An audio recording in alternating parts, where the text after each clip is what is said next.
largo. Me imagino que están ansiosos, sobre todo para escuchar lo que dicen acá los cercanos, pero también para ver cómo se van a casa. Así que tenemos un conversatorio que armamos en este living.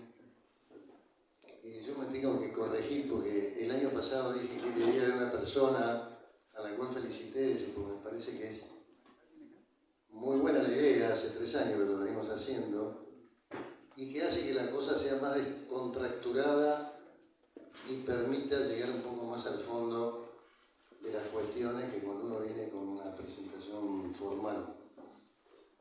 Acá la mayoría son dirigentes, todos saben de qué estamos hablando, y acá la idea es aprovechar a las personas que conocen de este tema y a las cuales les agradezco que hayan venido, aprovecharlas al máximo. Así que la idea, mi función como coordinador de la mesa, es tratar de que ellos hablen y que traten de llegar al hueso de los problemas y, como dice el eslogan de esta mesa, tratar de adivinar el futuro, porque la mayoría de nosotros venimos acá a ver qué es lo que va a pasar. Porque lo que ya está pasando lo conocemos todos. Entonces, por la mayoría al menos. Ya se han presentado todos los que están. Le vamos a dar la palabra al principio a mi amigo Luis Servino para que empiece a tirar granadas antes de tiempo y después, después vamos a seguir de acuerdo a cómo tiene Luis, vamos a seguir por el resto. No, la pregunta es esta, es decir, la pregunta es justamente, es decir, cómo es la situación en la cual estamos todos en este momento, cómo está el sector. Cada uno de ellos representa un sector de este sistema de atención médica. Gabriel, el caso de los prestadores institucionales, Hugo, el caso de los financiadores, Luis, la seguridad social, y Marcelo, el tema de los médicos. Así es que, ¿cómo estamos? La idea de la mesa es esa, ¿cómo estamos? ¿Qué futuro ven? ¿Cómo lo adivinan ese futuro? De alguna manera lo que Rubén Torres venía a decir. ¿Cuál es el plan? ¿Se está cumpliendo el plan? ¿Hay plan? En fin, eso es. Bueno, gracias y agradecer a todos que hasta ahora nos están teniendo la vela, ¿no? Pero decir que fueron muy interesantes exposiciones desde la mañana que hubo. ¿Cómo está el sector? Yo me considero representante entre comillas, ¿no? Nadie me la dio la representación, pero trabajo en la seguridad social desde hace más de 25 años, después de haber ejercido la medicina asistencial 20 años antes. O sea que uno puede decir que estuvo de todos lados del mostrador. No soy un médico de escritorio. Y históricamente siempre defendí el concepto de la seguridad social. Pero como lo dije acá hace ya creo que 3 años atrás, y mucha gente se quedó sorprendida, lo vuelvo a ratificar hoy con más énfasis, el modelo de seguridad social, que es el modelo central que tiene la Argentina, está en un fin de ciclo total y absoluto. ¿Por qué está en un fin de ciclo? Bueno, porque es totalmente ingenuo pensar que en un porcentaje del salario podemos financiar atención médica con un Estado ausente. Cuando digo Estado ausente no me refiero a este gobierno, sino a los últimos gobiernos. La verdad que el Estado a la seguridad social jamás, salvo en un solo caso, jamás puso un centavo del Tesoro, por más que la ley de obras sociales contempla que el Tesoro Nacional puede auxiliar a la seguridad social, jamás puso un centavo, aún en la época de la pandemia. ¿Sí? Entonces, pensar que con un 9% del salario se puede financiar la atención médica es una utopía total y absoluta. El sistema anduvo bien durante muchos años. Yo me recibí en el año 80, entonces el ejemplo que doy, estaba en un hospital de alta complejidad, tratábamos un infarto casi con una conducta contemplativa. Se la acostábamos en una cama. En esa época recién empezaban los fibrinolíticos, así que se le colgaba una silocaína, un fibrinolítico, y ese mismo infarto, si lo queremos tratar hoy, un infarto en las mismas condiciones, ¿no? Por supuesto, probablemente salga 400% más caro. Ahora, los recursos son los mismos. Tenemos el mismo 9% de un sueldo, además un sueldo con un poder adquisitivo total y absolutamente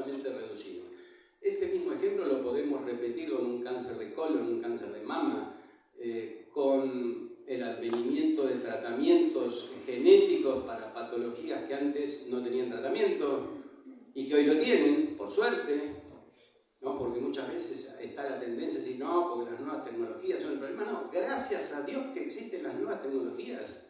Muchos de nosotros probablemente seamos sobrevivientes a que existe una nueva tecnología. O sea, no, el problema no son de las nuevas tecnologías, el problema es cómo lo vamos a financiar y cómo vamos a priorizar los mecanismos de atención. Entonces, el concepto central mío es decir, bueno, estamos en un fin de ciclo de un modelo, no vamos a mañana a volar por el aire todos. ¿Quiénes son los que hacen que esto no vuele por el aire? Bueno, la calidad, que es un desastre en Argentina, es desastrosa, la calidad de atención médica, los sueldos miserables que recibimos los médicos, enfermeras y un montón de cosas que hacen que se amortigüe este déficit de financiamiento que tiene el sistema. Entonces, la gran tarea para el futuro será, bueno, que entre todos repensemos un modelo, pero yo aporto para tirar la pelota. Entre todos pensemos un modelo. Es decir, acá Luis hizo un par de palabras, una es el de financiamiento, es decir, siempre hablamos entre nosotros que el de financiamiento es de todo el sector, no solo de la seguridad social. Todos sabemos que con bajo salario, con un 9% de ese salario, cada vez va a resultar más difícil que la seguridad social sobreviva. Ahora, Hugo, ese de financiamiento del sector, y del sector privado que también, porque el tipo que gana el sueldo suele tener una platita en el bolsillo, y esa platita en el bolsillo va a financiar al financiador privado. Entonces, ese hombre tampoco le sobra. No, yo quisiera coincidir. Primero, gracias por la invitación nuevamente a la compra, donde siempre dije que me siento como en mi casa, mi segunda casa. Este es el living de tu casa. Es el living de mi casa con mis amigos, además que por otro lado. Y sentir en alguna sola cosa con mi gran amigo Luis, que es en el tema de la caridad. La caridad es dispar. Hay alguna gente que accede al mejor nivel de medicina del mundo y otros no acceden. Y otros acceden a algo variopinto, con un poco de suerte le va bien y con un poco de mala suerte le va mal. Es decir, que respecto al tema de la financiación, después vamos a ir a las propuestas, a adivinar el futuro. ¿No? Sí, pero si no miramos el pasado, es muy complicado tener un buen diagnóstico y a partir de ese diagnóstico construir. Yo me enteré cuando llegué que el doctor, mi gran amigo y unido en una pasión futbolera, había comentado el tema de que una parte del sector privado se llevaba la mejor de las situaciones respecto del resto. La realidad es que yo tengo los números, que como no íbamos a pasar diapo, lo tengo acá. El costo en 13 años y 6 meses, dirán por qué arbitrariamente esta persona hizo 13 años y 6 meses, es porque es cuando empezó la vigencia de la Ley de Regulación de Empresas de Medicina Prepaga. ¿Qué tiene que ver esto con todo? Mucho, porque fue una parte del cerrojo a lo que era el financiamiento, nos pisaron los precios, en algunos momentos los congelaron directamente y además se agregaron a la cobertura médica, que en los 80 era una cobertura médica donde la gente tomaba y contrataba los servicios que quería porque estaban los planes parciales. Bueno, nosotros hemos convivido con mucha gente que tenía mutuales. El interior del país tenía modelos muy parecidos, colegios médicos que tenían sus modelos de cobertura muy localistas, porque atendía el profesional que estaba en la zona, tenía la clínica y tenían servicios que estaban muy garantizados los valores, y si se excedían, estaban la alternativa de recurrir al Estado en un modelo de complementariedad de coberturas. El costo de la salud en este periodo, tomando lo que es la cobertura, estaba viendo la diapo en una llamada, el costo de la salud en esos 13 años y 6 meses, según IPEXA, Sanity, que son nuestros amigos, y que tienen la amabilidad de darnos los valores con una periodicidad de más o menos 6 meses, creo que es un trabajo muy serio, aumentó el 47.000%. Los medicamentos, que han sido grandes impulsores del gasto médico en este último tiempo, algunos con evidencia, otros sin evidencia, otros con nula evidencia, aumentaron el 41.000%. En ese periodo, el costo de vida aumentó el 36.000%. 41-36, ya hay una falacia acá que es los medicamentos no están por debajo, igual que el costo de vida, están por encima. Ahora, vamos a la fuente de financiamiento, que son los salarios y las cuotas. Las cuotas están en 29.000, o sea, por debajo del costo de vida, medicamentos. El costo de vida estuvo en 35.000. 35.000. Y los salarios. Yo tomé de una enfermera, porque para mí es el típico responsable de un área de salud de nuestro sector. Ese aumentó el 25.600. O sea, una enfermera para alcanzar el costo de vida que tenía en el año 2011, en diciembre, tiene que aumentar más o menos el 40%. Pero si queremos hacer un análisis, casualmente, los dos elementos con que se financia la salud privada, y yo incluyo en la privada a la seguridad social, porque hay un malentendido, para mi gusto, es que los dineros de la seguridad social son públicos y no son públicos, son de los trabajadores, ¿no? Son de naturaleza obligatoria. No hay discusión, ¿no? Pero hay discusión. Bueno, ok. Pero estoy dispuesto a dar la pelea. Para mí son fondos de naturaleza obligatoria, pero son privados. Son de las personas que aportaron durante mucho tiempo. ¿Saben qué está pasando con la salud y con el sistema previsional? Es un Ponzi, donde a alguien le han prometido algo que no le van a cumplir, porque lo están desfinanciando. Es duro decirlo, pero el dinero de la seguridad social que viene relacionado con los salarios blancos principalmente, porque si no, estamos hablando de los que están fuera del sistema, los no formalizados, y también estaríamos hablando de los formalizados bajo un modelo relativamente precario que es el monotributo, que ustedes saben muy bien que su nivel de aporte al sistema de salud y al sistema previsional es muy bajo. O sea, nunca deberían haber entrado en un mismo régimen, porque si no, lo que están haciendo es desfinanciando lo que aportaron más en forma formalizada. Esos dos factores, el dinero de bolsillo y el salario, están muy, pero muy por debajo del costo de vida, del aumento de los medicamentos y del aumento de la prestación del costo de salud, que en el mundo está siempre entre un 35 y un 40% por encima del costo de vida. En la Argentina está por debajo, porque lo pisamos. ¿Cómo lo pisamos?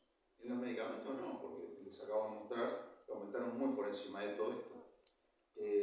Está donde se ha disminuido el costo de la salud en nuestro sector, porque nosotros fuimos artífices, primero de hacer mucho trabajo de eficiencia, ¿no? O sea, la eficiencia nos juega por algún lado, porque corregido nuestros errores, mejorado los procesos. Yo creo que hay lugares que se trabajan muy bien, algunos no. Pero hay un factor adicional. El sector se endeudó, el sector alejó la cadena de pago, el sector malpagó a los miembros del equipo de salud, el sector dilató las prestaciones médicas y también se deterioró el servicio. Y ahí es la parte que coincido con Luis, que no es en todo, pero es en algunos lugares. Si nosotros no entendemos esto, no entendemos lo que tendríamos que hacer de aquí en adelante para corregir y reorientar un sistema que para mí es excelente cuando lo comparo con cualquier lugar del mundo. Viajen y prueben los sistemas de los países que admiramos, Inglaterra, ¿no? Francia, España. Hay en este momento un una enorme cantidad en TikTok de videitos donde hacen parodia de lo que es conseguir un turno en el sistema español, y sobre todo en el de algunas comunas. Y ni hablar del sistema americano, donde gastan el 17% del PBI en un 40 o 50 millones de personas que no tienen una cobertura formal, y donde pagaste $1.000 por mes de cobertura médica, y cuando llega el momento de usarla, tenés deducibles y al final techo. Cuando alguien tiene un problema grave y ha vivido en la Argentina, se vuelve a la Argentina. Y muchos se dan vuelta y le dicen al señor sistema: cúbranme, porque tengo derecho. Pasa permanentemente. Entonces, si es una enfermedad grave, consigan una pensión. Le digo porque estoy contando un caso concreto. Consigan una pensión, consigan una cobertura médica de la seguridad social a través de un monotributo. Eventualmente se atienden en el sistema público con servicios que en otros lugares no se los darían. Entonces, aclaro, yo no represento, voy a los financiadores, no represento a la UAS, y la UAS es la entidad que reúne prestadores de todo tipo, incluyendo los profesionales médicos, los odontólogos, en este caso se han incorporado los bioquímicos y financiadores de distinto tipo. ¿Por qué creemos que esto es bueno? Porque no nos vamos a salvar de a uno. La única manera es salvarnos haciendo un trabajo entre todos. Y el diagnóstico, claro, sí, ¿no? Lo que hay que hacer, medianamente lo sabemos. Y hay un futuro para mi gusto, y si lo encaramos rápidamente, es promisorio. Está bien. Hugo hoy día tiene un sombrero grande que representa al sector de alguna manera, porque están los prestadores, los financiadores. Sin embargo, ustedes fíjense que a pesar de las pequeñas diferencias que tienen, los financiadores se sentaron juntitos. Y entonces les vamos a preguntar, a pesar de las diferencias de si son privados o no los fondos, pero los financiadores se sientan juntitos. Y los prestadores están acá, casitas separadas. Le vamos a preguntar a Gabriel, cómo la está viendo desde el punto de vista prestador institucional, sanatorial, clínica, etc. ¿Y qué pasa que nos gustaría que nos contaras un poquito de qué pasa si de pronto se mueve el avispero de la emergencia sanitaria que inventaron en el 2001, ¿no? Rubén, en el 2001, ¿no? En el 2001 se llega a desaparecer. Bueno, antes que nada quiero también agradecer la invitación, pero sobre todo decirles una cosa, por lo menos en mi experiencia personal, el almanaque ayuda para muchas cosas, así que tengo un montón de congresos vistos por todos lados, y en todos se hablan cosas muy importantes. Pero los congresos suelen ser más bien un queso gruyere, ustedes lo saben, hay momentos donde uno sale o un poco por cansancio, por lo que sea. Y este congreso me mantuvo la atención de una manera, con un nivel, de una calidad de los expositores, los temas, como te lo planteo. En serio lo digo porque me sorprendió. Sí, me sorprendió. Y eso que con muchas de las cosas dichas no tengo ningún acuerdo, pero no importa. Me sorprendió la calidad, la contundencia. Lo felicito, mereció haber tenido todavía más repercusión. Yendo al Gruyère, en este caso hubiera sido... Sí, en este caso hubiera sido un Buda, en todo caso, ¿no? O sea, con unos agujeritos muy chiquitos. No, el tema desde hace bastante tiempo, coincido con Hugo en un punto. Había que aclarar lo de fondos públicos, fondos privados, porque nosotros tenemos una tendencia natural. Primero, los argentinos somos todos, tenemos una solución para todos, armamos la selección mejor que nadie, River mejor que Gallardo, obviamente todos sabemos cómo se hace. También sabemos cómo se arregla la salud. Pero lo que quiero decir es que son fondos públicos, la ley lo dice, la 23660, además me acuerdo, porque yo estaba ahí discutiendo esa ley. No era el pantalón de corto porque el almanaque defiende. Pero quiero decir, son fondos públicos, es decir, de naturaleza no estatal. De la misma manera que los impuestos que nosotros pagamos con los que se financia todo el sistema público de salud también son nuestros. La verdad que son nuestros. Son fondos públicos. Públicos de naturaleza no estatal. Es una diferencia. Y la vieja discusión en los 80, pucha, enfrente tenía unos nenes bastante importantes. Me acuerdo que yo estaba Luis Barrio Nuevo, estaba José Rodríguez, estaba, ¿quién más venía? Pedro Goyeneche y Lorenzo Miguel, que es la UOM histórica, venía el Flaco Miró, que era el representante de ellos, y discutíamos. Y para ellos el criterio esto de que se trataba de un salario diferido era una defensa muy importante desde el punto de vista gremial, y nosotros planteábamos, no, miren, estos son fondos públicos porque son asignados por ley, son obligatorios, otra cosa. No importa, después no importa si razón o no, la ley dice eso. La segunda cosa que quiero decir es que estuvo bien mencionado, nosotros tenemos un sistema, queremos inventar siempre el agua tibia. ¿Por qué? Porque nuestro sistema está basado más o menos en el sistema alemán, pero en los sistemas mundiales de seguridad social, ¿no? Hoy se mostró una diapo ahí del sistema bismarckiano. Pero Alemania tiene, ¿saben cuánto pone Alemania para las Krankenkassen, que son sus obras, o sus cajas de enfermedad, como se quieran llamar? 15.5. 15.5 de salarios alemanes, no de salario argentino, con una canasta bastante más definida que la canasta prestacional argentina. Entonces, bueno, está claro que no podemos inventar la batida con salario argentino, con el 9%, y que muchas veces, en algunos casos, la seguridad social es esquilmada a nivel de provincias, porque los ministros, los secretarios de Hacienda, lo que sea, por más que los fondos son autónomos para la obra social provincial, lo manotea Hacienda y le da lo que sobra. Entonces, todos los que ejercemos tenemos el problema muchas veces de tener obras sociales que nominalmente deberían estar bien equilibradas, pero que nos deben 3, 4, 5 meses. Desde el punto de vista prestador, a mí yo tuve mucha suerte en la vida, y me tocó circular por lugares donde estuve inmerso en sistemas de calidad, pero además calidad reconocida por la sociedad. Trabajé en el Hospital de Niños de La Plata, en la terapia intensiva, y en los 80, cuando el gap entre el Garrahan y otro centro, no existía el Garrahan, después lo creamos. Y después me tocó trabajar en el Hospital Italiano mucho tiempo, y ahora trabajar en la Fundación Favaloro. Entonces, uno está acostumbrado. Ahora, ¿ustedes creen que alguna vez en todo este tiempo yo percibí que el sistema, vamos a llamarle pagador, porque para mí financiador es otra cosa? Cuando yo me compré mi primer departamento, saqué un crédito hipotecario y me financió el banco. Y yo pagué cuota por cuota, y cuando terminé de pagar era mío. Pero me financió el banco. Acá la situación es otra, sobre todo en los sistemas clínicos sanatoriales.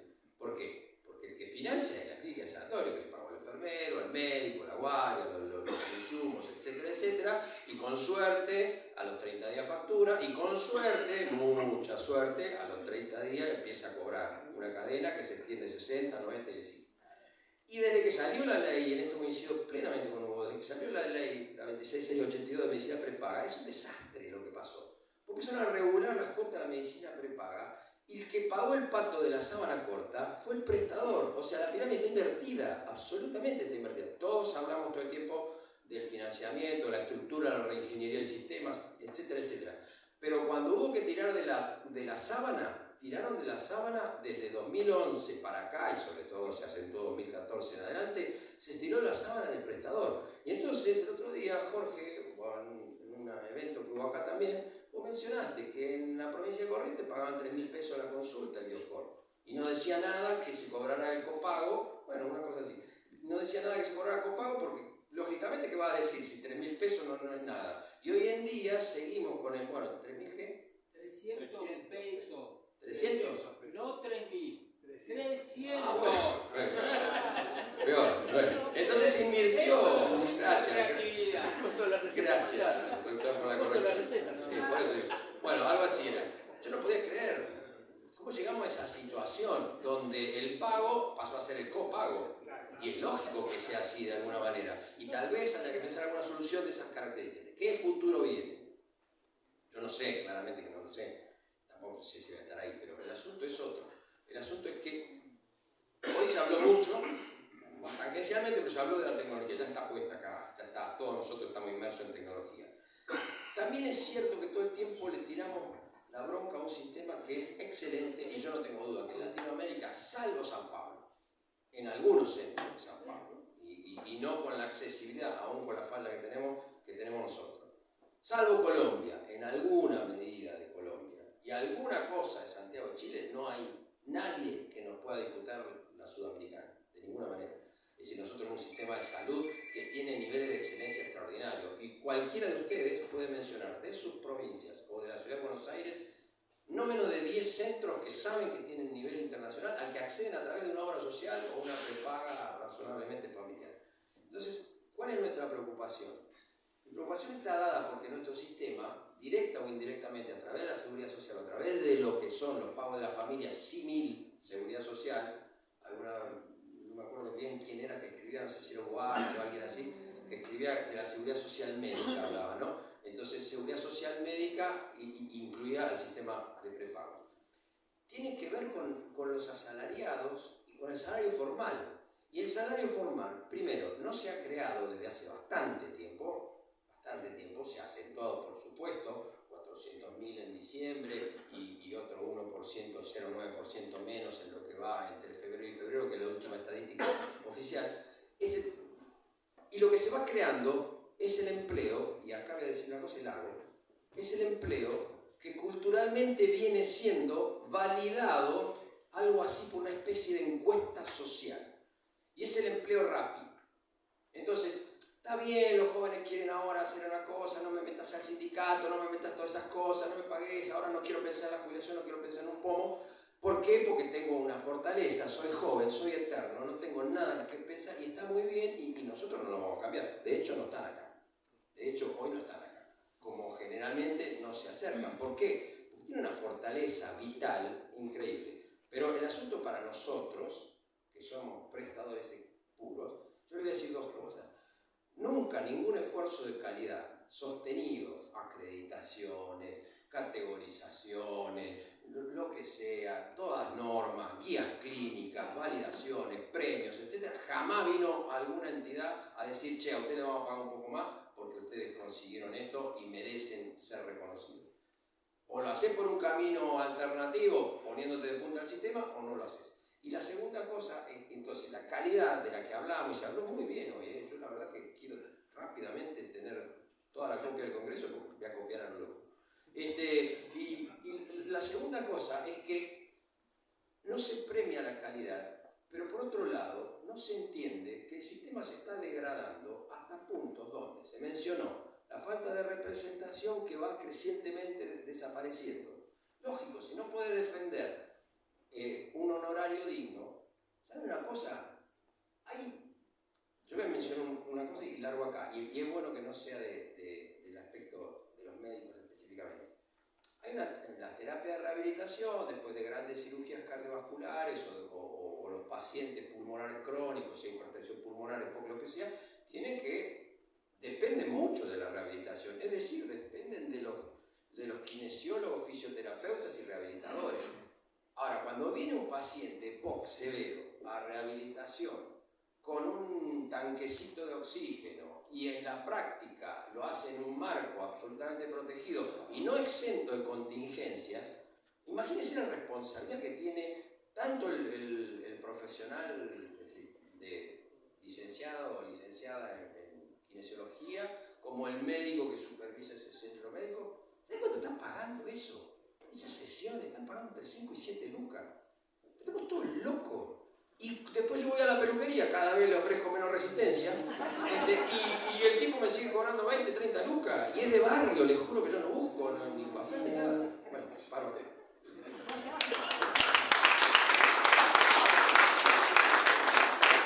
Suscribo todo lo dicho. Mirá, sin hablar con Gabriel, ayer me fui a cortar el pelo, me cobraron 27.000 mangos a la vuelta. Si yo no sabía, fui y me metí 27.000. Para los médicos cobraron 17.000 pesos, sería todo un premio. Sobre todo corriente. Bueno, nada, convengamos que de alguna manera, es decir, tanto financiadores, de la seguridad social, privados, prestadores institucionales, qué sé yo, en esta película de Disney, es decir, los profesionales de la salud son el papel de la Cenicienta. Así que Vamos a dar a la Cenicienta a Marcelo para ver cómo la ve en este momento, cómo están los médicos, los residentes, la situación de los profesionales en general y cómo ve la película de acá a futuro. Bueno, hola. Creo que anda así. Bueno, lo primero decepcionante es que no le voy a arrancar un aumento de sueldo a ninguno de ustedes hoy, así que creo que me retiro. Después que, bueno, los trabajadores en relación de dependencia, que es el tema que manejo, ahí está el doctor Lotoki, que es representante en el Hospital Piñero, yo en Santoyani, en la Asociación de Médicos Municipales, y la verdad que el asunto está catastrófico, porque los médicos de la Ciudad de Buenos Aires no llegan a cubrir las necesidades de una familia tipo. El salario de ingreso en la Ciudad de Buenos Aires es hoy, va a ser en el mes de agosto, con el sueldo que se va a cobrar de 1.800.000 pesos, quedarán 1.400.000 pesos en el bolsillo. No estoy incluyendo el seguro de mala praxis, no estoy incluyendo otros gastos, y difícilmente un médico que ingresa a los 28 años sea propietario y de ahí tiene que pagar un alquiler. Y la verdad que es vergonzoso que un médico, porque nosotros estamos acostumbrados a decir, bueno, estudié tantos años y se nos pasó y lo vimos, pero si uno lo ve en términos económicos, la inversión en tiempo y en energía para obtener un título profesional, más todo lo que todos sabemos que nuestra responsabilidad, nuestra carga afectiva, nuestra carga familiar, todo lo que dejamos de lado para hacer esto, realmente, bueno, no habría precio que lo pague, pero no llegar a mantener una familia es dramático. Y entiendo que es el mejor sueldo en relación de dependencia de toda la Argentina, porque sabemos que los hospitales nacionales estaban cobrando 1 millón de pesos de bruto, y acá mostró el doctor los salarios en provincias y los salarios en distritos y en municipalidades que están muy por debajo de eso. Entonces, la verdad que si el sistema hace agua, y desde el punto de vista, digamos, muy cerrado, muy unilateral, no puede ser que esto sea un sistema de salud si estos son los sueldos. Esto no tiene sentido. No puede ser que la Argentina haya concebido que un médico deba ganar esto, porque me parece que hay una seria emergencia. Porque frente a esto, entonces, digamos, si estos son los médicos que se quieren pagar, ¿qué son los médicos que se quiere tener? Porque nadie duda que nuestros médicos están altamente capacitados, los médicos de los hospitales públicos y de las instituciones privadas de Capital Federal, que es lo que conozco, no quiero ser demagogo y exaltar lugares que no conozco de trabajo, realmente están capacitados, tienen vocación y tienen interés, pero realmente con este sueldo, ¿cuánto tiempo se sostiene esto? ¿Cuál es el mensaje que nos están dando los trabajadores de la salud de que se considere que esto es lo que se debe ganar? Porque si todos uniformemente pagan esto, evidentemente la política y la sociedad decidió que esta porquería es lo que nosotros debemos ganar. La sociedad decidió que un médico no pueda vivir en condiciones de mínima dignidad, que es superar la canasta de pobreza, porque 1.400.000 de bolsillo más un alquiler es estar por debajo de la canasta de pobreza de cualquier lugar del país y mucho más de la Ciudad de Buenos Aires. Y entonces el doctor Montero hablaba de algo que también me preocupa, que el doctor dice, la verdad que no nos reconocen en nuestra capacidad técnica. Las mejores instituciones no se las diferencia económicamente de aquellas instituciones que apenas alcanzan estándares mínimos de calidad. Y a los médicos tampoco. Porque ¿qué es lo que se nos paga? No soy el médico más capacitado, no estoy hablando de mí. ¿Qué es lo que se le paga a los médicos altamente capacitados dentro de las instituciones en las que trabajan también? Tampoco hay un reconocimiento en eso. Entonces no se reconoce a la institución en su capacidad de trabajo, en su calidad, en su excelencia, y tampoco se reconoce al profesional. Entonces, ¿cuál es el motor? Si no hay salario, y no hay reconocimiento de la capacitación, y no hay reconocimiento de la capacidad, y no hay reconocimiento de la entrega, esta situación es una calamidad social. Ya no voy a lo económico solamente, porque crisis económica se pasa en cualquier lugar. Lamentablemente nuestra crisis económica, la que yo conozco, tiene más o menos unos 25 años, que es el tiempo que me dedico al gremialismo. Pero los médicos de la Ciudad de Buenos Aires teníamos un presupuesto de salud en el año 2008 que era un 23% para salud del presupuesto de la ciudad, y después lo bajaron al 16%. y lo bajaron a 16 sin haber resuelto ninguno de los problemas. Porque si yo me decís que hicieron una gran inversión, adecuaron los edificios, adecuaron tecnológicamente los hospitales, les dieron un punto de arranque y ahora, a partir de ahora, con un nuevo paradigma de trabajo, arrancamos con un presupuesto que puede ser menor porque hay un montón de cosas que fueron cubiertas, tampoco eso. Entonces, realmente a mí me cuesta mucho entender qué es lo que estamos haciendo, para qué estamos en los sistemas públicos, qué es lo que se espera de nosotros. Yo en cada lugar que voy repito lo que a mí me enseñó para defender mi situación Isabel Sarli, que es: ¿qué pretende usted de mí? ¿Qué quiere de nosotros? ¿Qué se puede esperar de una persona que se mató? La otra vez yo comentaba en un ámbito, ¿no? Hoy un médico que ingresa en un hospital nacional tiene un salario de bolsillo de 700.000 pesos. Un empleado de comercio gana lo mismo. ¿Un médico debe ganar lo mismo que un empleado de comercio? La verdad que no. Pero ahora pongámonos en tiempo, ¿no? Tenemos una familia con un muchacho, una chica de 18 años que dice: mamá, papá, quiero estudiar medicina. Bueno, ¿cómo no, hijo? Pero es muy difícil. No, pero yo voy a trabajar. No, pero si trabajás, esto no va a funcionar porque vas a tardar mucho. Y realmente yo no hubiese podido recibirme si tenía que trabajar simultáneamente con el estudio. Yo no lo hubiese podido hacer. Otros lo hicieron, los felicito, es admirable para mí esa condición. Y mucho menos tengo una familia. Pero entonces esta familia dice: hijo, hija mía, tú estudia, que nosotros te vamos a sostener. Y entonces esta familia invierte un montón de cosas, invierte un montón de amor, un montón de voluntad, lo sostiene, se lo banca en la casa, le da de comer, se aguanta a la novia. Pero esta familia está perdiendo 800.000 pesos por mes todos los meses, más lo que pierde en la inversión de estudio, libros, conexiones de internet, actualizaciones. Está perdiendo un montón de plata todos los meses. Entonces, esa plata, supongamos solo empleado de comercio, que no ganó, son 800.000 pesos por mes, proyectado a 8 años de estudio y 4 años después, y las capacitaciones necesarias, hacen 90 millones de pesos.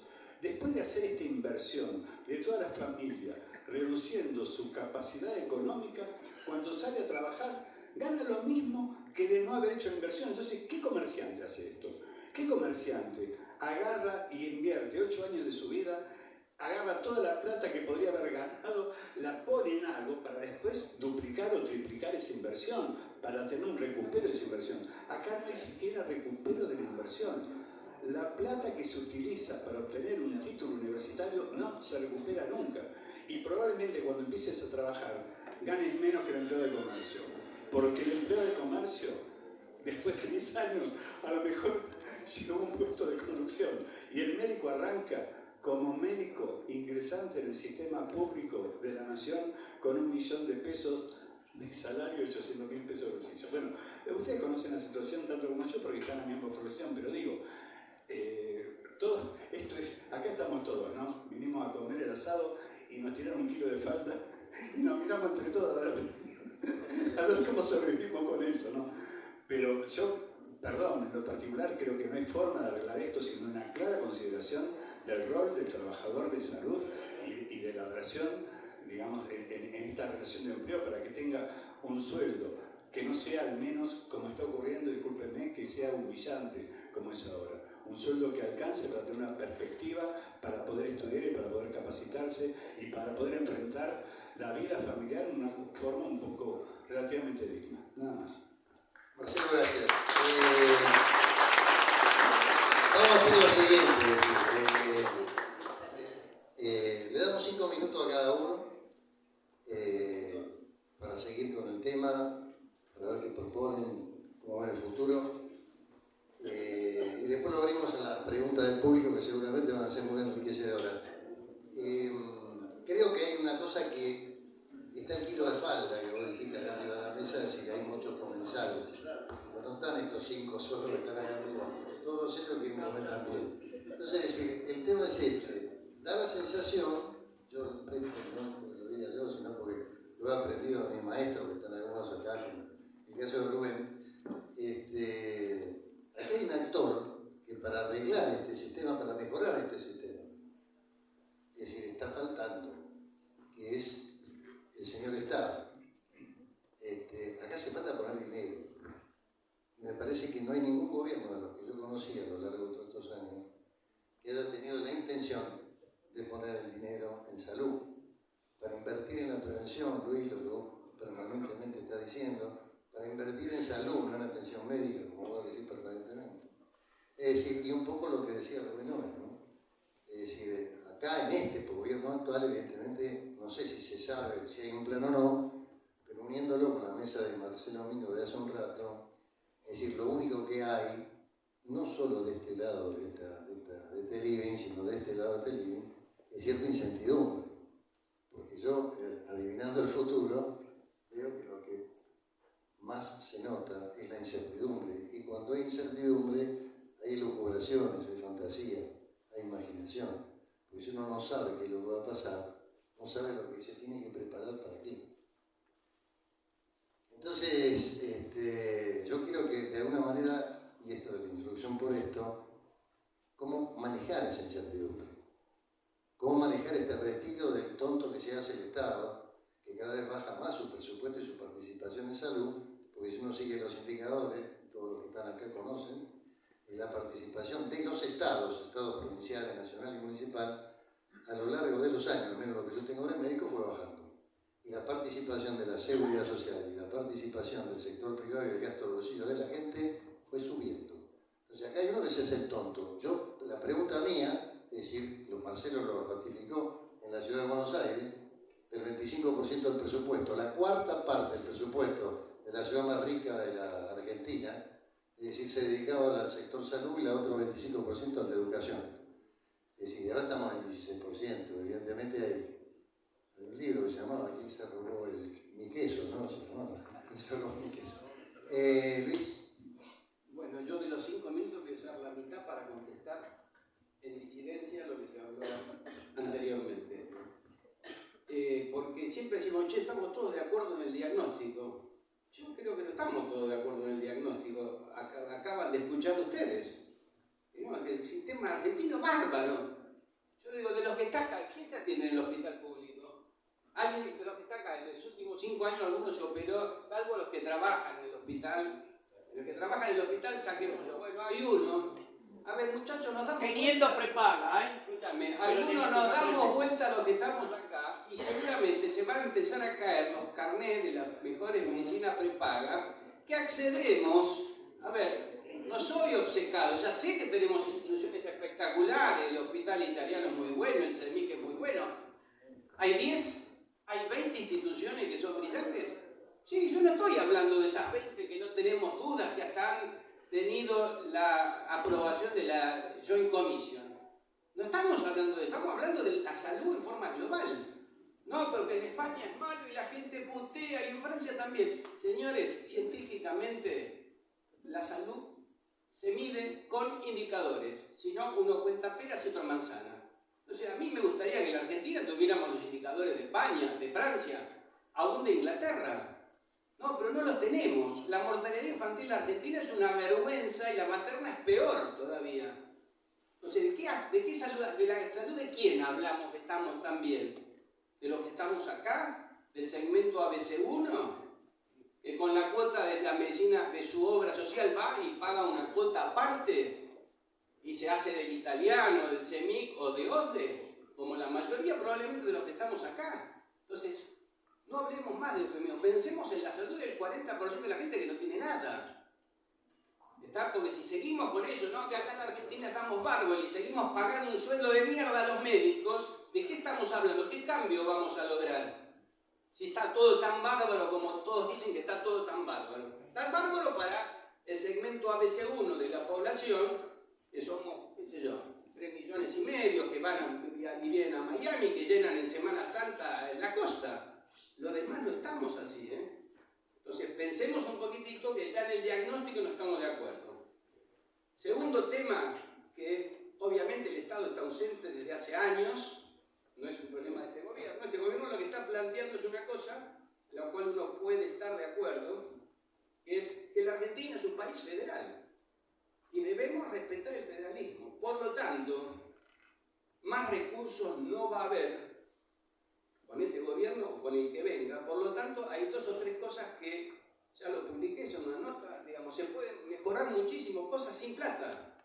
O sea, tenemos una canasta de servicios que es absurda, que ningún país del mundo la tiene. Acá hay que cubrir todo, con lo cual no hay ningún sistema que lo resista. Pero por otro lado tenemos, como ya todos lo saben, 300 obras sociales. Todo el mundo dice, che, qué vergüenza. Y sí, es una vergüenza. Debería haber por ahí 20. Ahora, también tenemos 350 laboratorios. Tampoco deberíamos tener 350 laboratorios. Por ahí con una docena estamos bárbaros. Entonces, cada cual opina desde el bolsillo, desde el sector que le conviene. Entonces, creo que lo que estoy de acuerdo con la línea que puede ser este gobierno es que la Argentina debe ir a un modelo federal. Basta de administrar desde acá una oficina de Barrio Norte los recursos de un paciente de una obra social que vive en el Chaco, en Corrientes o en Formosa. Los recursos tienen que estar cerca de la gente. Debemos lograr masa crítica juntando los recursos de una obra social provincial, de las obras sociales nacionales, del PAMI, en administraciones centralizadas, cortar con la burocracia que se lleva gran parte de los recursos. Y el escándalo lo tuvimos esta semana, porque toda la gente mal informada dice, no, por el problema de los discapacitados y las coimas, yo hablo sin vueltitas, ¿no? Que se dieron, y meten a los discapacitados. El problema acá no es solo los discapacitados, es el plan incluir, que es una caja que se armó en su momento, que tiene alrededor de 1.900.000 personas, y que del Ministerio de Salud, cuando se hace el ANDIS, se la pasaron al ANDIS. En el momento que se sepa bien los valores de lo que se cobra, la cápita que tiene el incluir, y que no le dan ni la cáscara de la naranja a los afiliados, le dan muy poco, y encima hay estos nichos de corrupción, más de uno se va a poner colorado, y algún juez va a llevar preso a varios, no solamente por el sobreprecio en medicamentos, y ahora dicen, che, que el Estado no es rápido. En un día descubrieron que había sobreprecio. Hace 1 año y medio que está, ¿no? Que la cimaletría descubrieron que en un medicamento hay sobreprecio. Entonces, lo que digo es que la Argentina debe ir hacia un esquema federal, sin lugar a dudas. Se tiene que reducir la terrible carga administrativa que hay, tenemos que tener masa crítica de gente en todos lados y estructuras que vayan más allá de los gobiernos de turno. ¿Está? Porque uno debería preguntarse por qué el PAMI, que tiene una ley específica, cada vez que cambia el gobierno, lo primero que hacen es ir a buscar al amigo para ponerlo sentado en el PAMI. Si el PAMI tiene una ley específica con un directorio, representante de todos los lugares. O sea que con esa experiencia, cuando uno piense en tener estructuras federales que manejen todo el tema de la seguridad social, no me meto con el sector privado que siga haciendo su vida, me parece bárbaro, es loco, y así creció, por suerte, el sector privado con libertad, no con esta ley que fue una vergüenza, la ley de medicina prepaga. Y bueno, a partir de ahí, teniendo una estructura realmente sólida, que junte gente, que junte masa crítica, que tenga un buen modelo y plan de atención médica, como corresponde, probablemente empiece a mejorarse el sistema de salud, ¿no es cierto? Eso es lo que yo veo para el futuro. Gracias.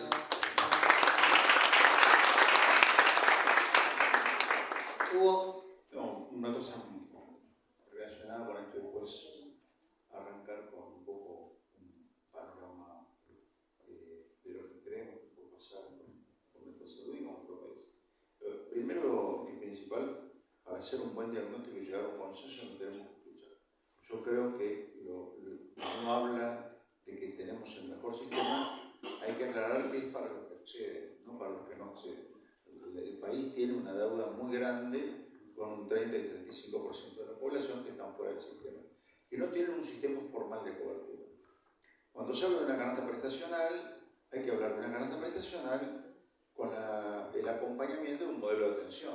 Esta es la conversación que hemos tenido más de una vez, porque una canasta es un conjunto de voces dentro de un listado. Ahora, ¿cómo se usan esas herramientas diagnósticas o terapéuticas? Tienen que estar apegadas a un protocolo de buenas prácticas que tiene que surgir de los profesionales de la salud a través de la evidencia que cada una de estas herramientas tiene y el momento en que hay que aplicarlas según el estadio de la enfermedad o el paso del tiempo del paciente.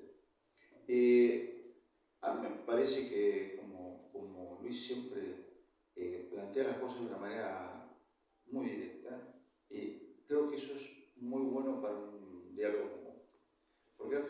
nadie que sea un ingenuo o que venga de otro planeta, que o de otro sector no entienda nada. Y a mí me parece que tenemos que, en esa línea, abandonar la hipocresía en lo que decimos y dejar de ser políticamente correctos. Y en eso, si nosotros no hacemos también nuestra propia autocrítica, estamos bastante complicados para lograr un buen diagnóstico y posteriormente una solución del problema.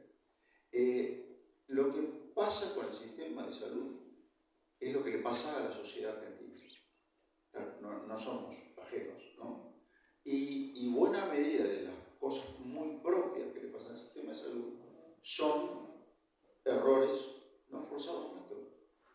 Porque recién nos empezamos a juntar ahora, después de 20 años de intentos de tener un foro como este, por ejemplo, donde empezamos a dilucidar ideas que son potencialmente las que son la solución para el problema sanitario. Yo coincido con Luis en mucho de lo que dice, pero yo le agregaría, por ejemplo, que en todos estos años el sistema de salud estuvo 12 en la preocupación de la gente.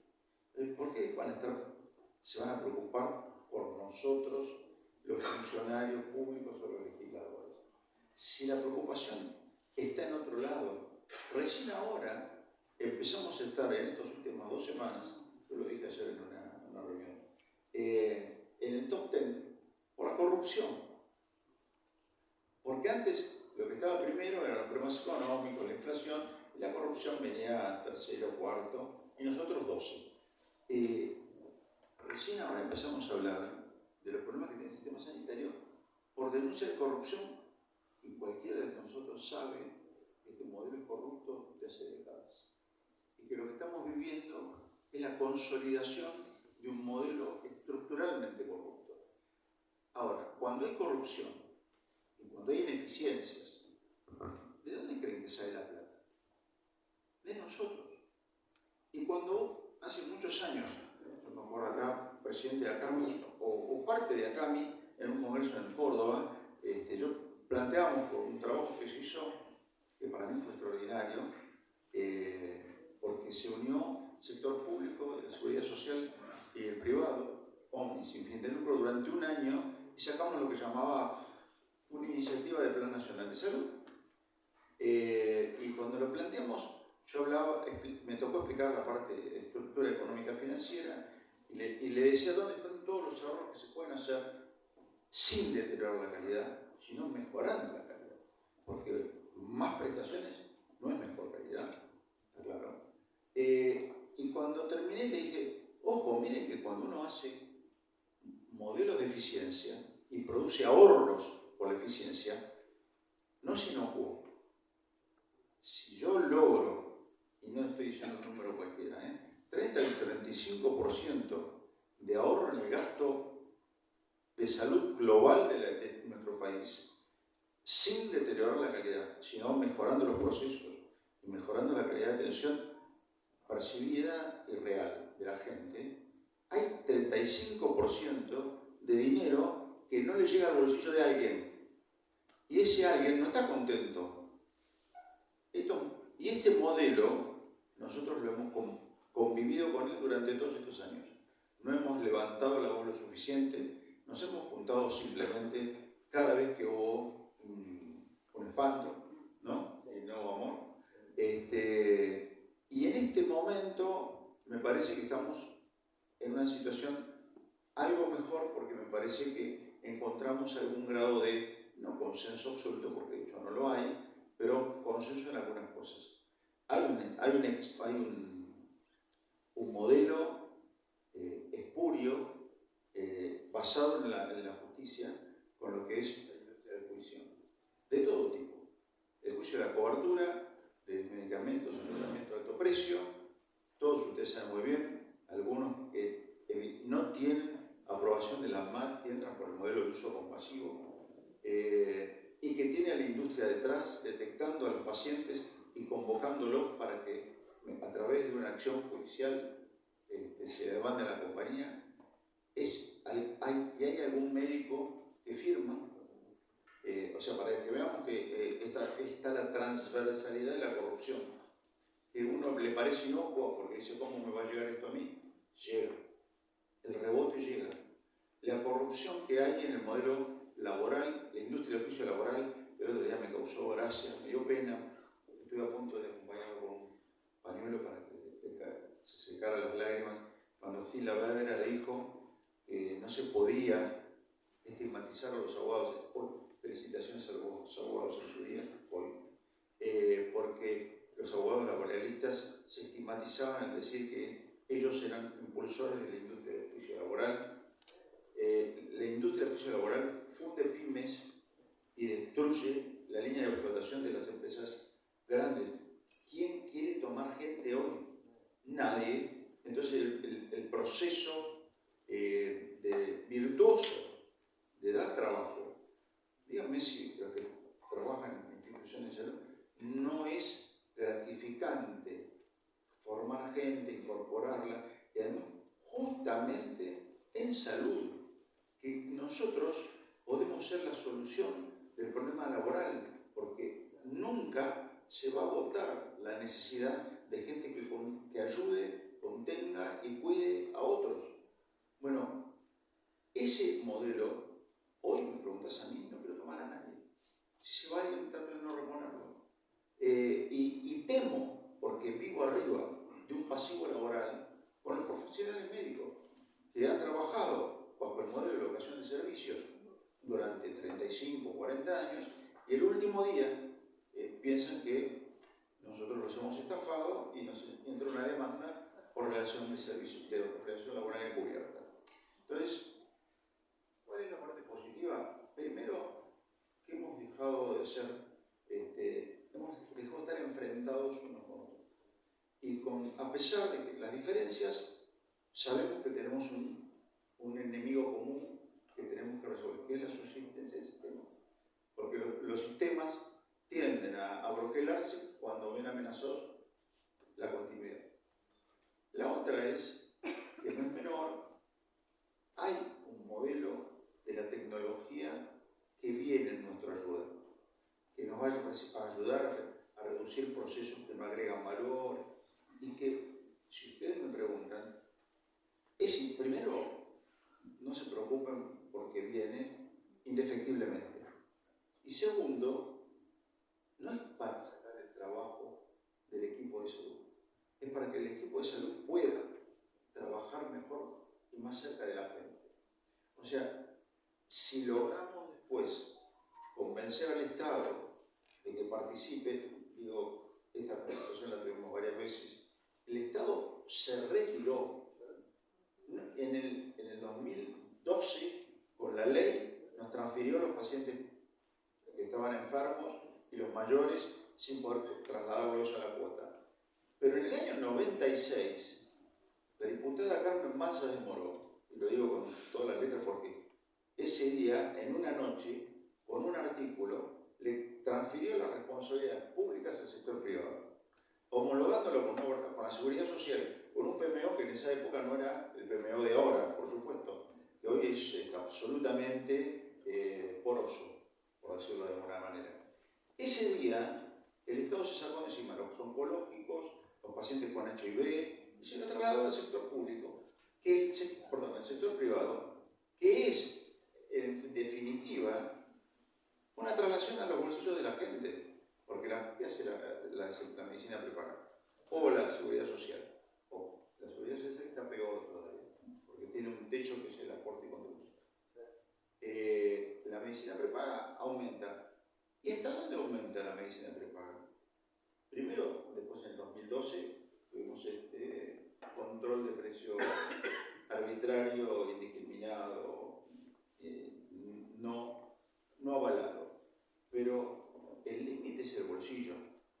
Si yo dijera, aumenten lo que quieran, tampoco podríamos aumentar lo que quieran. Pero tampoco sería justo, porque la gente paga impuestos, después paga nacionales, después paga los provinciales, después paga los municipales, en algunos casos paga por relación de dependencia a la seguridad social y después paga del bolsillo.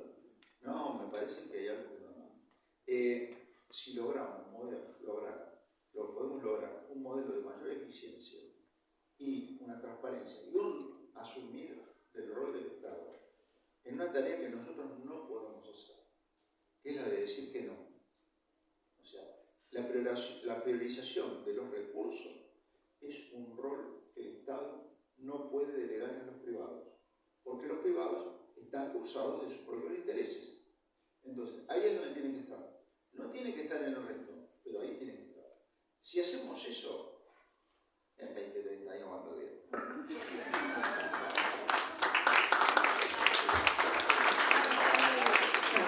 Ahora, Gabriel, ¿los sanatorios en 20, 30 años van a estar? No, acá, parafraseando a Luis Servino, voy a tomar 2 minutos para responder a aquellas cosas en las que no estoy de acuerdo, pese a que de todos ellos yo aprendo todo el tiempo. Y la mitad de las cosas, o el 80% de las cosas que digo, las copié de algunas cosas que ellos dijeron. Pero cuando yo digo que el sistema de salud argentino está bien, lo digo comparando relativamente con el resto de Latinoamérica. A ver, ayer estuvo el señor representante de Perú, lo vimos, han hecho fruta al lado nuestro. Vemos lo que es Bolivia, está partido al medio.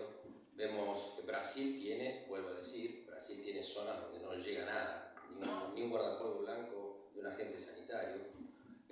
Bueno, Colombia tiene algunos puntos altos, lo dije, pero ustedes saben cómo está Colombia, México mismo. Chile tiene una gran desigualdad con las famosas ISAPRES y los 20 programas obligatorios que después transformaron en 40. Argentina, capaz que ustedes vieron la película John Q con Denzel Washington, el padre ese que justo el día que queda desempleado, el hijo le comunica que tiene que hacer su trasplante, entonces toma el hospital, hace un pelota infernal. Bueno, la deben haber visto.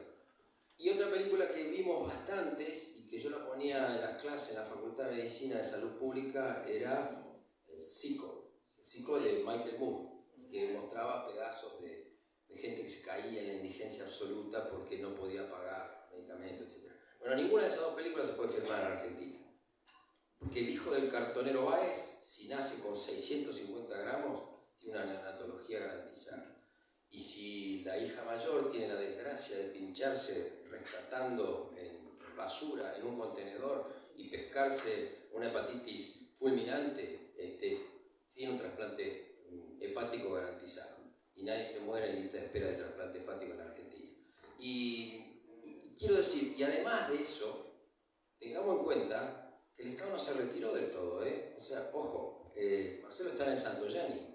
El Santoyani no está devastado, está peor que antes. Puede ser, no sé, lo dirá él, no lo voy a decir yo. Pero está bastante bien. A ver, cualquiera de ustedes que tuviera un familiar, un sobrinito, una cosa así, con una patología compleja, ¿dónde iría?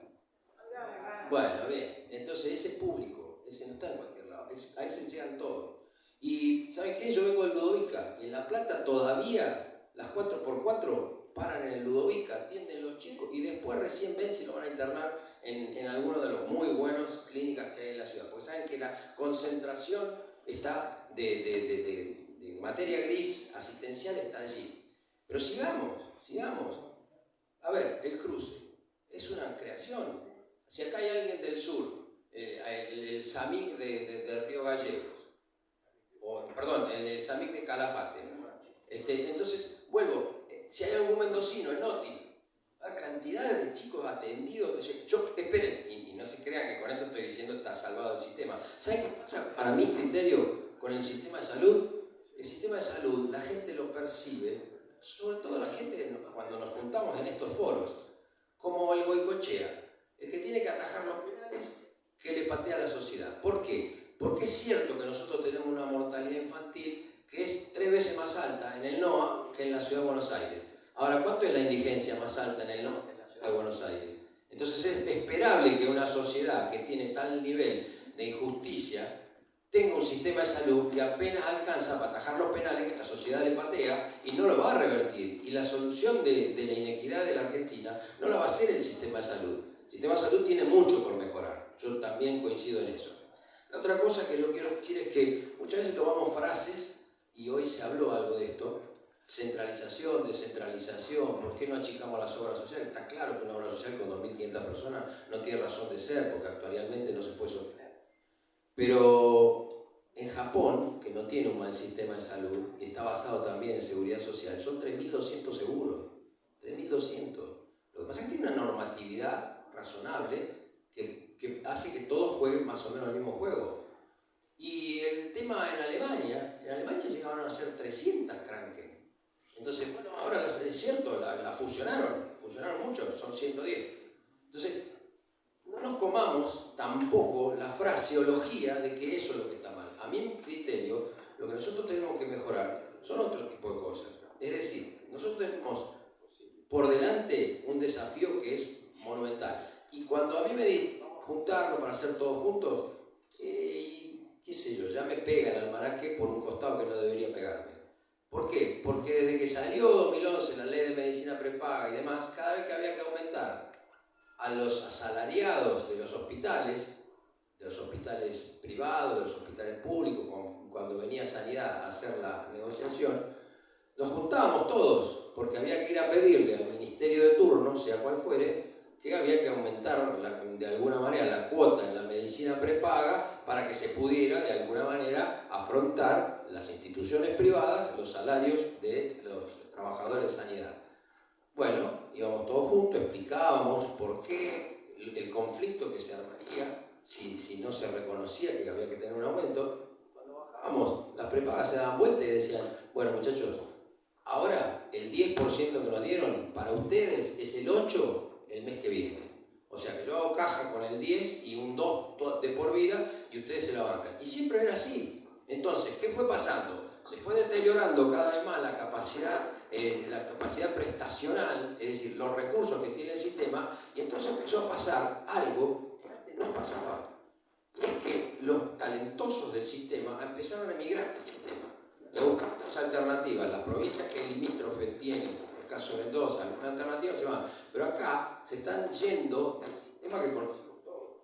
Y ese sistema que todos conocimos era un sistema que era virtuoso, que tenía... A ver, ¿cuándo empezó el deterioro de todo esto? Porque digámoslo con todas las letras, empezó a través de una fantasía que tenemos todos y cada uno, y está íncito en lo que es la condición humana, que es la mejora individual. Entonces, cuando alguien dijo, bueno, ahora pueden elegir obra social, ¿pero qué es eso? Pero un sistema de seguridad social, se dijo mejor, con mejores palabras que las mías, por definición es un sistema universal y obligatorio. ¡Pum! Viene alguien acá, nos saca la foto a todos y todos tenemos una cobertura, y entonces el que no tiene que consumir, banca al que tiene que consumir, el más joven me banca a mí, y así sucesivamente. Pero de golpe dijeron, no, se puede migrar. Entonces le quisieron poner a la seguridad social, al sistema prepago, las normas de la seguridad social. Y el sistema prepago es voluntario y es de individuales. De hecho, se puede afiliar uno de la familia y no el resto. Entonces, esto es distinto. Entonces, ¿cuándo empezó eso? Con el descreme famoso de los 90. El descreme famoso de los 90 que muchos tal vez, bien intencionados, dijeron, bien, mejor, porque yo me iba a mudar de una obra social y voy a dejar de tener esta porquería. Y hace poco tiempo discutí fuertemente con un amigo que presentaba un proyecto para regular la obra social provincial de la provincia de Buenos Aires. Entonces que se vayan del idioma. Está bien que se vayan los jueces y los legisladores y que los porteros de escuela estén bancando la obra social. Pero no es así, no es así. Entonces, como el problema empezó ahí, y no lo supimos reconocer más, me consta que muchos lo aplaudieron y después se dieron cuenta, después empezaron los parches de eso que es la desregulación.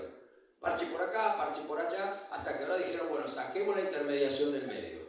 Y me consta que las prepagas no querían entrar en el tema de sacar la intermediación del medio. ¿Por qué? Porque tiene que salir a bancar todo lo que bancaban las obras sociales, que bien se expresó también acá en la mañana. Entonces, quiero decir, cuando digo que el sistema nuestro no es malo, digo que el sistema de salud, por lo menos, no es peor que el conjunto de los indicadores sociales, económicos de la Argentina. Entonces, ¿qué hacer para el futuro? A mi criterio, empezar a reconocer. Primera cosa, hace falta más financiamiento, más guita, como le quieran llamar. Hace falta. ¿Por qué? Porque también, digámoslo, tuvimos que vivir una cantinela permanente, instalada en el concepto general, y era algo así como un paradigma que no se podía cuestionar, y es que la plata está, viejo. Lo que pasa es que la administran mal. Y la plata no está.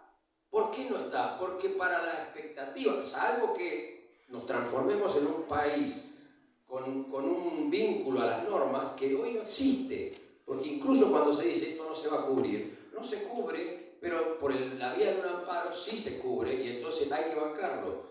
Y yo no creo que el Estado se haya retirado del todo, y esto lo digo analizándolo, porque de alguna manera toda esta prestación que se viene dando, y no niego que hay tendencias en los momentos, y este es un momento muy particular, pero toda esta prestación que se viene dando, también se viene dando desde el Estado. En menor medida, retrayéndose, recién le mostraba a Rubén Cano cómo venía bajando la participación del Estado cada vez menos. Pero el Estado es nación, es provincias, y en provincias el Estado es principal prestador en las provincias del Estado y en los municipios. Y entonces, tengamos en cuenta eso. ¿Por qué? Porque hay mucha potencia, mucho médico. La ciudad de Buenos Aires es un distrito muy anómalo porque es una provincia, pero es una ciudad-provincia. Entonces, eso quiero decir. Y hay algo más que quiero señalar sobre el rescate del sistema de salud. Estaba funcionando bastante bien. A mi criterio, todo este desbarajuste es por una visión ideológica y no por una visión metodológica, porque las cuestiones a modificar, que en esas vamos a estar todos de acuerdo, que pueden llegar a ser burocracias innecesarias, la falta de una agencia de evaluación de tecnología para ver qué hay que cubrir o qué no, pero tampoco nos pasemos de rosca con lo que hay que cubrir y lo que no, No nos pasemos de rosca, porque cualquiera de nosotros, así como bien se señala que probablemente todos tengamos una prepaga o 2 coberturas, cualquiera de nosotros, si tiene la desgracia de tener una patología, va a ir por el último monoclonal, Va a ir por el último monoclonal porque sabe que ese aumenta la expectativa de vida. Y porque sabe que cáncer... Cuando yo estudiaba, había conmigo un pibe que primero venía con una muleta y tenía una amputación. Y después no lo vimos más. Lo perdimos, una osteosarcoma típica o, digamos, cáncer de los jóvenes. Y en esa época era mortal. Hoy en día, menos del 5%. Y tienen menos del 5% de amputaciones. Porque hacen un trasplante óseo masivo y le hacen quimioterapia a altas dosis y andan bien y se curan. Y he visto tumores de pulmón retroceder cuando antes parecían que eran la sentencia de muerte. Y una vez un oncólogo me dijo algo que lo grabé porque un tipo con mucha experiencia me dice: mira, en el cáncer las cosas no son binarias. Es decir, no es que un día aparece una droga y ahora se cura. Van creciendo de a 3 meses, de a 6 meses, de a 3 meses, de a 6 meses. Es lógico que se dé una discusión: ¿por qué tengo que pagar $40.000 por mes para financiar un monoclonal que incrementa la expectativa de vida 3 meses? Está bien, pero 3 meses en el promedio. Hay uno que tuvo 3 años y otro probablemente tuvo la desgracia de no aprovechar nada. Pero así fue creciendo. Y hoy en día el cáncer de mama ya no es mortal. Y hoy en día, en términos generales, los médicos sabemos que la palabra cáncer no significa muerte. Muchas veces me toca encontrar amigos y para darle un estímulo, pero de alguna manera le digo, cuando me dicen: no, me diagnosticaron cáncer, lo vi a fulano o a fulana o a quien sea. Ajá. Entonces digo: bueno, ¿cómo andas de la diabetes? ¿Y la presión te estás controlando? ¿Y por qué me preguntas eso? Porque vos no te vas a morir de cáncer. Te vas a morir de cualquiera de esas cosas si no te cuidas. Ahora, si te cuidas, ni te vas a morir de cáncer, ni de diabetes, ni de hipertensión. Y eso es nuestro sistema. Gracias. Bueno, Marcelo, la cerecita le queda 3 minutos. Es decir, ¿por qué? Porque después tenemos que abrir y después hay una cena y después hay una serie de cosas. Así que 3 minutitos. Sí, no hay mucho que agregar a lo que se dijo. Las dificultades se conocen, las dificultades se entienden. Con un muchacho que en otro sistema, en otro sindicato vinculado a salud en Sutegua, decía todo muy lindo, pero si lo comprendemos perdemos. Entonces, el sistema está mal, pero desde el lado de los trabajadores la situación yo creo que es demasiado crítica como para no atenderla. Nosotros proclamamos en la Ciudad de Buenos Aires que estamos dispuestos a discutir todo, de punta a punta. Lo que pasa es que no quieren discutir y no quieren darle participación a los trabajadores en ninguna de las decisiones. Y esto no es el gobierno, digamos, no es una crítica, es una forma de vida que tienen, ¿no? Pero realmente no hay llegada a los trabajadores. Inclusive, que yo veo mucha normativa han hecho desaparecer del organigrama de los hospitales una institución que es el Consejo Asesor Técnico Administrativo, donde había una discusión obligada sobre inversiones, sobre crecimiento, sobre proyectos edilicios, sobre incorporación de personal, diseño de la estructura organizativa del hospital, y eso lo hicieron desaparecer. En los últimos decretos de organización de hospitales, el CATA no figura. Por lo tanto, el rol de los médicos que desde adentro, esas inteligencias de los jefes de departamento, que por algo llegan al jefe de departamento, porque en los hospitales públicos es por concurso, y por concurso de haber superado muchas etapas, el conocimiento que se tiene desde el trabajador de cuáles son los problemas que tiene cada sistema, ni siquiera quiere ser escuchado. Lo disolvieron, no existe más. Entonces realmente no hay muchas expectativas. Y cuando Jorge hablaba de la incertidumbre, y hoy escuchaba justamente a un economista hablando de la incertidumbre. Entonces, ¿qué es mejor, la previsibilidad o la incertidumbre? Y entonces, bueno, si la previsibilidad es que vas a estar cada vez peor, y dame la incertidumbre. Ahora, lamentablemente en este momento también la incertidumbre es que vamos a estar peor. Entonces, espero que la inteligencia de algunos de los oradores y de la gente que está en partes más importantes del sistema de salud. Digamos, los trabajadores somos muy importantes, pero tampoco estamos destinados a organizar. Como dije, digamos, sin contradecir lo que digo antes, pero debemos ser escuchados. No hay forma de organizar un sistema de salud sin escuchar al que está adentro, el que está en la base, el que entiende, detalles locales, ¿no? El sistema 147, cuando el doctor dice, la gente se atiende. Y la gente en los hospitales se atiende, no. La gente en los hospitales se ve. Lo que está logrando el gobierno es que veamos pacientes. Crear un sistema de salud que estaba destinado a hacer crecer la atención primaria. Y le pusieron mucha importancia y mucha obra y mucho capital a los centros de salud periféricos. Me parece bárbaro, es divino esto. Pero después los hospitales, que tienen que ser los lugares que albergaran a la recepción de esa patología y curaran a esos pacientes, están a la deriva, cada vez con menos capacidad de trabajo, porque también quieren que los hospitales sean consultorios externos. Entonces, lo que nosotros vemos es que los pacientes boyan de un lugar para el otro, tienen un día un turno en un hospital, otro en otro, caminan, van, vienen y los ven. Todo el tiempo los están viendo, pero no se los atiende, porque no llegamos a entender la naturaleza real de su problema, ni nos dan lugar a poder tener un trabajo interdisciplinario y poder hacer las interconsultas. Entonces, aún en un sistema que es bueno como el de la Ciudad de Buenos Aires, los pacientes no se atienden bien. Los pacientes se ven, no se atienden, y mucho más difícil es la cura, porque después vamos a hablar de la organización de quirófanos, de turnos de quirófano, de turnos para estudios complementarios, de aparatología. Entonces, todo es verdad y todo es mentira, pero cuando hablamos del resultado final, que es lo que nos preocupa, los resultados finales en la salud no están siendo tampoco buenos. Así que bueno, nada más. Gracias, Marcelo. ¿Alguien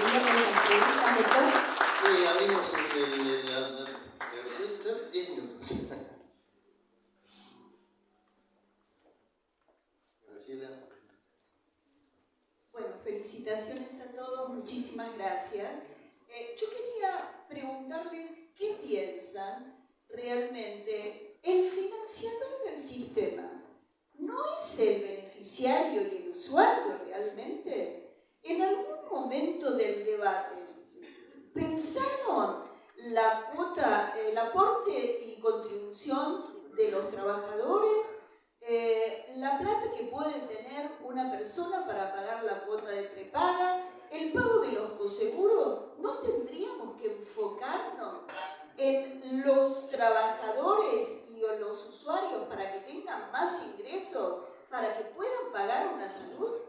Creo que ese sería el comienzo de empezar a trabajar la problemática en salud. La respuesta es obvia. El financiador es la gente, que no hay ninguna duda.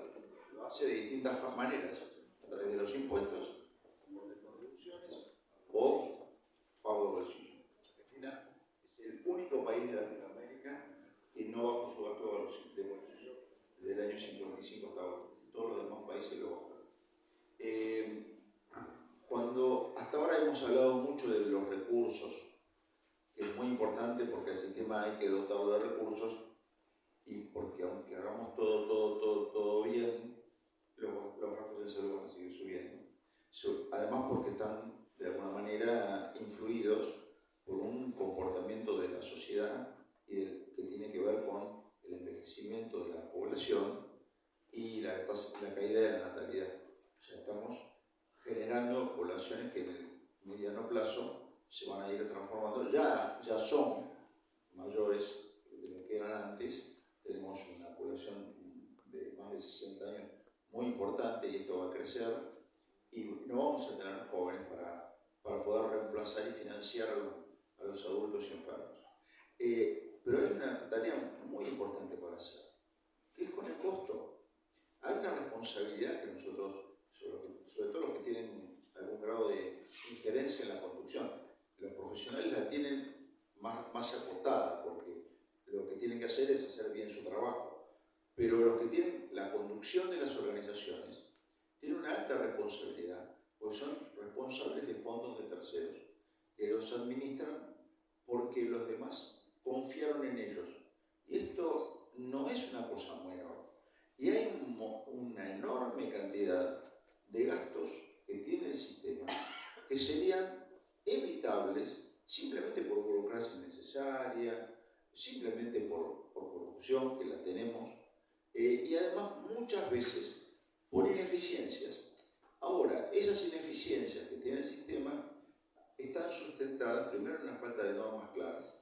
El sistema está basado en una estructura jurídica muy endeble que no le permite a los profesionales de la salud trabajar con tranquilidad, haciendo su trabajo y guiados por su intelecto y capacidad profesional. Están muchas veces atentos a varias cosas. La primera es atosigados de pacientes, que no les permite hacer una tarea de escuchar, que es buenísima como resultado terapéutico, escuchar, hablar, contener.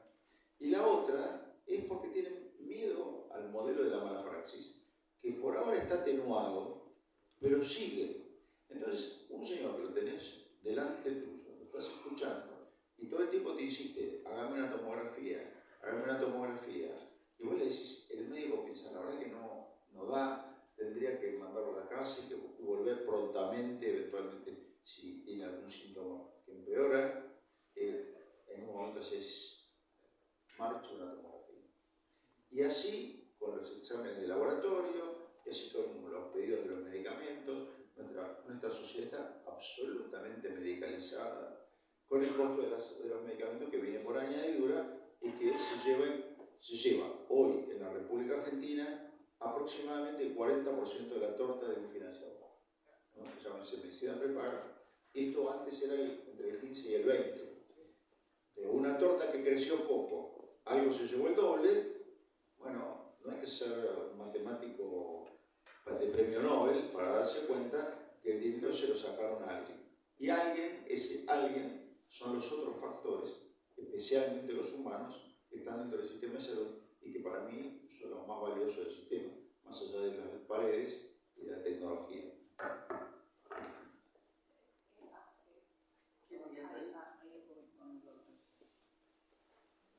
Perdón, yo simplemente quería decir como un aporte que decían que el gran ausente que estamos mencionando, el gran ausente, el Estado, algún representante del Estado.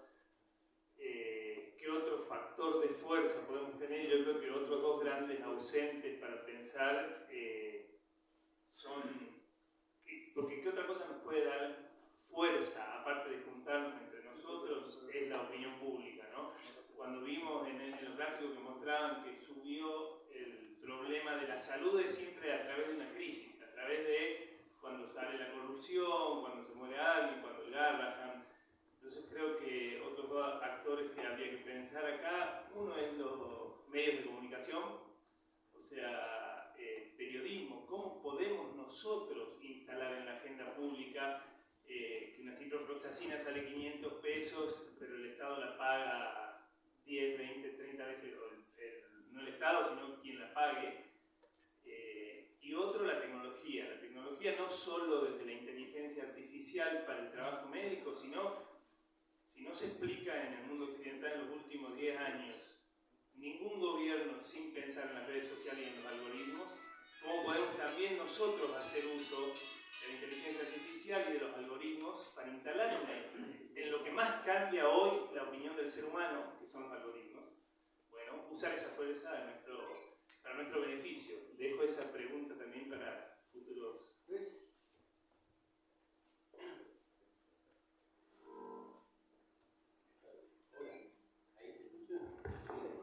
Sí, lo que decís es totalmente cierto. De hecho, previo al advenimiento de la instalación de las redes sociales, si uno tiene en cuenta que prácticamente los mayores condicionantes de la salud están vinculadas con conductas humanas, costumbres, en una oportunidad, cuando estaba en la superintendencia, se me ocurrió convocar a la empresa número 1 de publicidad del mundo, que estaba presente en la Argentina, y el mensaje fue decir: che, ustedes son bárbaros vendiendo cerveza, haciendo publicidad, se animan a hacer campañas de publicidad para que la gente mejore hábitos saludables. Bueno, me tomaron el guante. De hecho, por ejemplo, me relataron un ejemplo que habían hecho en Brasil, donde había en uno de los estados había un déficit muy grande de órganos para trasplante. Los tipos hicieron una super campaña y aumentaron drásticamente la cantidad, vinculando el tema de trasplante con el fútbol. O sea que en ese momento, no a las redes, sino a la publicidad podía hacerlo, y todo ese noviazgo con la empresa de publicidad duró hasta que me pasaron el presupuesto. Le digo: mira, desde el Estado no podemos pagar un plan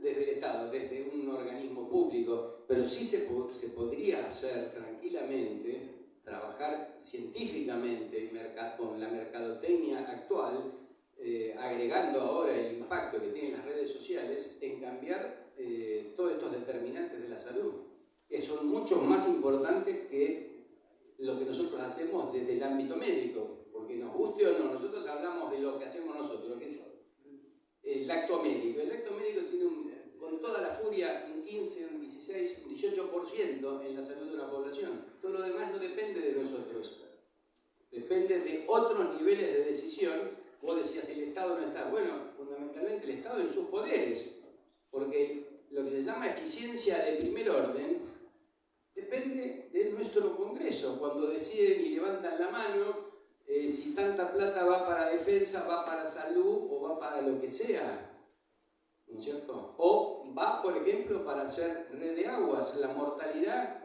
Y yo insisto con esto porque si no nos negamos a la realidad. Los indicadores que tenemos son muy malos, más allá de que yo coincido, porque estuve 25 años en un hospital, que sí, somos buenos los médicos del hospital y toda esa cultura que es bárbara, y vemos, obviamente, del Garrahan también paran BMW. Eso es cierto, pero la salud de los indicadores que tenemos es pésima.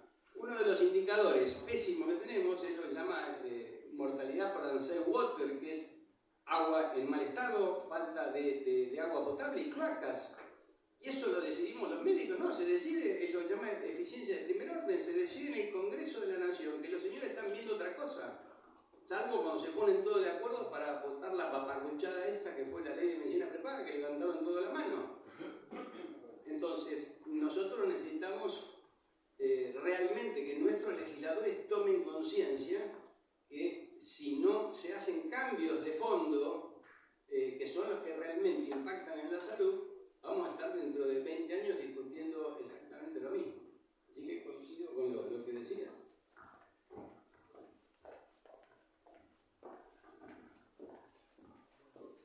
Me encantaron todas las exposiciones, pero me quedó picando un tips, una cosita que dijiste al pasar, es que impresiona que al gobierno no le interesa mejorar esto, está ideologizado, dijiste ideologizado, tiene una ideología en el cual pretende destruir esto que hay para ellos imponer sobre el campo yermo un nuevo sistema.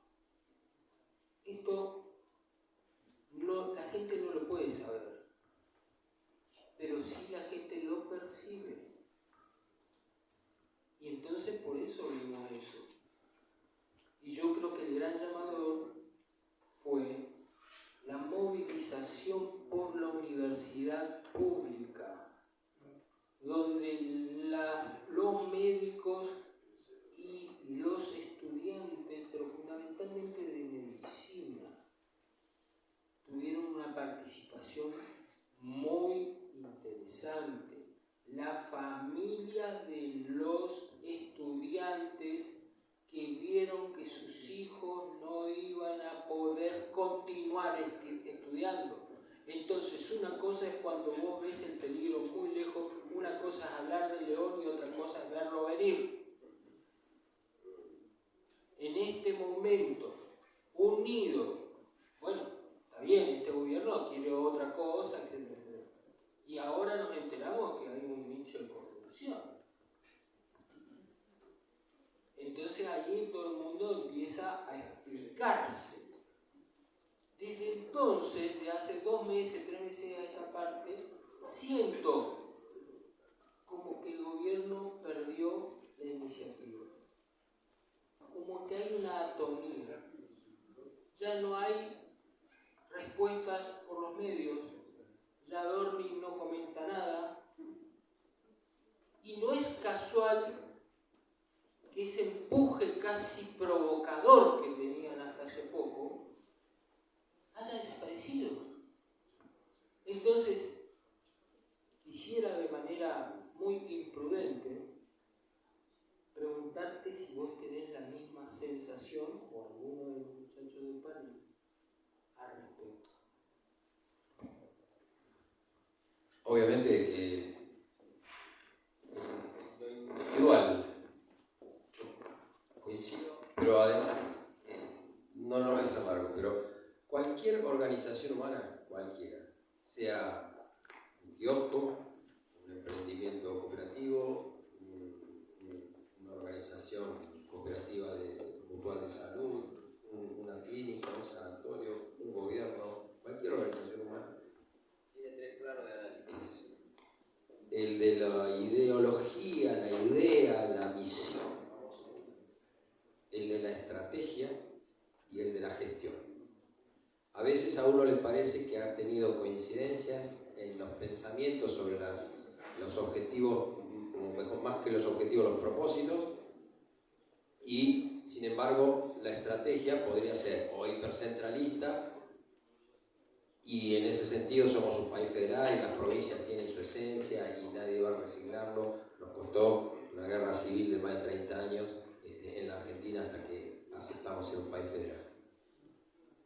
Y por último está la gestión, porque en la gestión es cierto, uno puede estar muy de acuerdo en las ideas, muy de acuerdo en que la estrategia puede ser federal y chocar la calecita acá.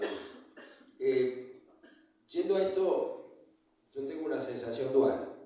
Por un lado entiendo, porque lo expresa y no lo esconde el gobierno, que plantea que bueno, la iniciativa privada tiene que ser cada vez más fuerte, el Estado se tiene que meter cada vez menos, y en lo personal yo tengo otra idea, pero mi idea no es la que ni tampoco la del gobierno. Enhorabuena para la población en todo caso, pero lo que sí digo también, en un evento de salud, se escuchó decir hace poco, bueno, y no tiene contra quién perder, medio como que hay una especie de vacío o de divisiones en muchas áreas. Lo que yo digo es que Argentina tiene una buena estructura, cada vez más carcomida por medidas gubernamentales de del anterior probablemente. Y la buena estructura está en 2 leyes que en este momento podrían aplicarse, pero no se aplican. Cuando se habla de federalización, la 23.661 del Seguro de Salud permite que las provincias adhieran a un sistema con la concentración de todos los recursos públicos y de las obras sociales y sistemas que adhieran, regionalizado, descentralizado, manejado con participación federal. Nadie lo quiso hacer nunca. ¿Por qué? Probablemente por falta de visión. A mi criterio no hay solución si no es conjunta. Porque si no vamos a vivir una sociedad, se ha hablado también en este Congreso de latinoamericanización de la Argentina. Y es cierto, estamos cada vez más los que estamos incluidos, y cada vez la clase media va padeciendo una degradación. No lo atribuyo a formas gubernamentales porque no me correspondería hacerlo más allá de mis pensamientos. Yo lo atribuyo a un cambio cultural que no estamos teniendo. Antes era lógico pensar en sistemas solidarios, era lógico. Y hoy en día no parece serlo, y no parece ser la demanda. La demanda parecería ser, yo tengo cómo salvarme, si me dejan y me sacan ataduras, yo me voy a salvar. Y bueno, yo no creo en eso, pero la verdad que tengo muy poca autoridad como para hablar. Bueno, creo que llegamos al final de esta jornada. Yo tengo 3 agradecimientos para hacer. Uno, al personal de la institución que organizó este congreso, en especial a Norma Salgado y a Alejandra Bosani, la cual es que la idea